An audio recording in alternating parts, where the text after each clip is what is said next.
springtime. It means birds chirping, buds on the trees, a little glass of rosé, and spring cleaning.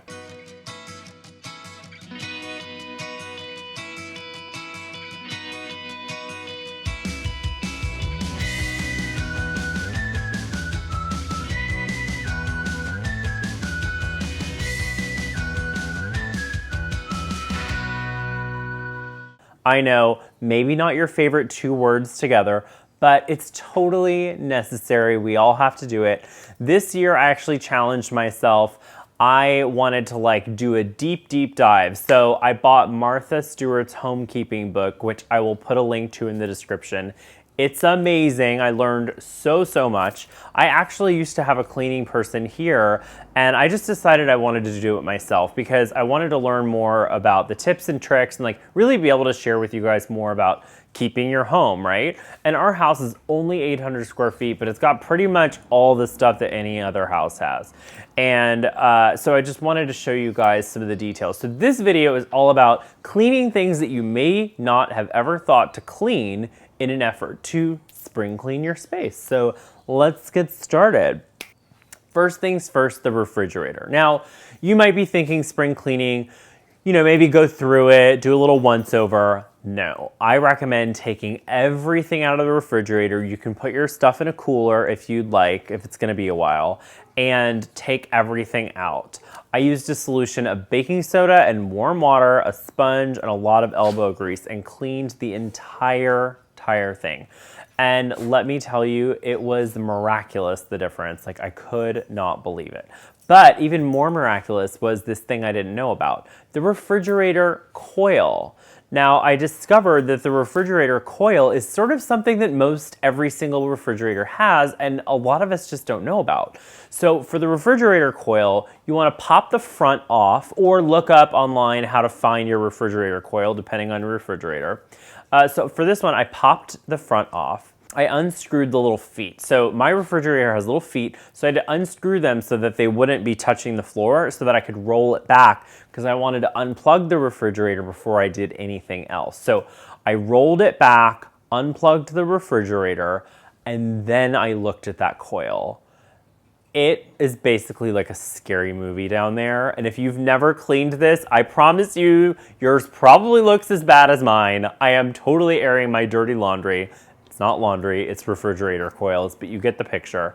It's gross. It's full of dust. It's full of dust. So clean it off with a vacuum cleaner. Get after that. It will make you feel so much better. But it will actually make your refrigerator run more efficiently because then those coils don't have all that dust and dirt and grime on them, so they can actually breathe and do their job, which is keep your refrigerator cold, right? So do that. While you're at it, I recommend vacuuming the sides if they get dusty and cleaning the top. So I just did a little all-purpose cleaner, a wet rag, clean the top, clean the sides, get everything back together, and then you can push it back and move on with your life. I would recommend doing this about twice a year if you want to be crazy. Otherwise, at least once a year, you will definitely be way better off than I was because I had never cleaned those refrigerator coils. And that refrigerator we bought in 2011. So it's been a minute, okay? All right, next thing, sort of speaking on the venting story, the bathroom vent. Again, something that we don't really think about, right? You turn it on, you don't really think about it. But it's gross up there, you guys. Ew. So pull the vent down, get it out of there, all right? And I recommend washing the vent cover with soapy water. I actually vacuumed mine first because it was gross.com. No, thank you. So vacuumed that up, warm soapy water, clean that just like you'd clean any other dish. I just used some dish soap, no big deal. Let that dry. While that's drying, I actually put mine out in the sun to dry. It did great. While that's drying, vacuum the actual fan. Now, I would recommend turning the power off so that you don't get any surprises. You don't want someone walking in and then you've got a fan problem. You broke the fan and then Theodore's advice costs you money, which I don't want. So turn the power off, vacuum the fan. Ensure it's full of dust. It's gross. Vacuum that. Then you can put the cover back on. Everything's going to be fine. La-di-da.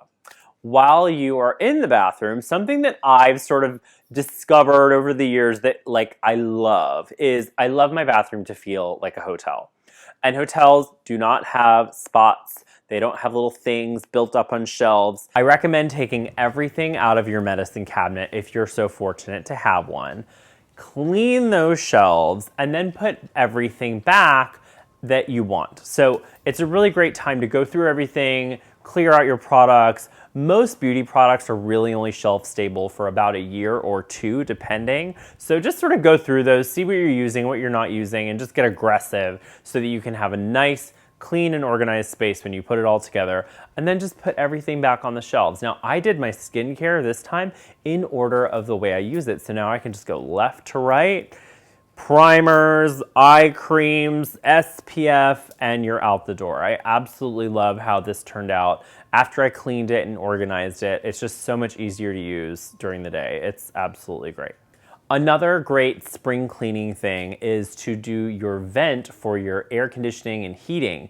A lot of people just kind of completely forget about this, but what I do is I put it on my phone, and it is a lifesaver because then I just can set it to like a specific time. So every 3 months or whatever you want to do. I change mine every 3 months because here at Gingham Cottage, we keep our doors and windows open all the time. So we probably get more dust and air things than other people that don't have their houses as open as we do. So I just change it every 3 months. They're not that expensive.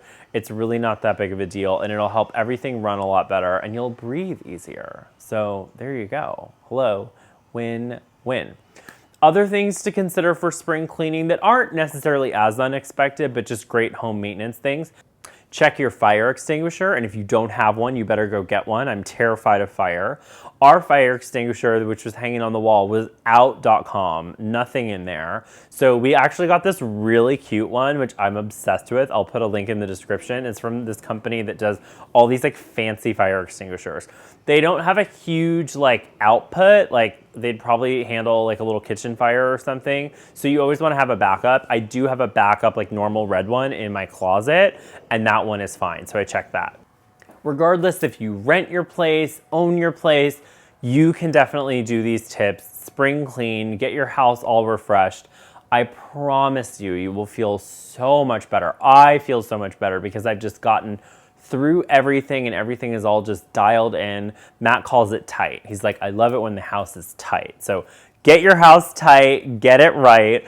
If you like this video and you want to see more, I'm thinking of doing a weekly cleaning video and showing you my weekly cleaning routine. If you're interested in that and you want to see more, please let me know in the comment section. And if you liked this video, please give me a thumbs up. And if you would be so kind, subscribe to the channel, turn on your notifications, and come back next week. We will talk then. All right, you guys, have a great day. Bye.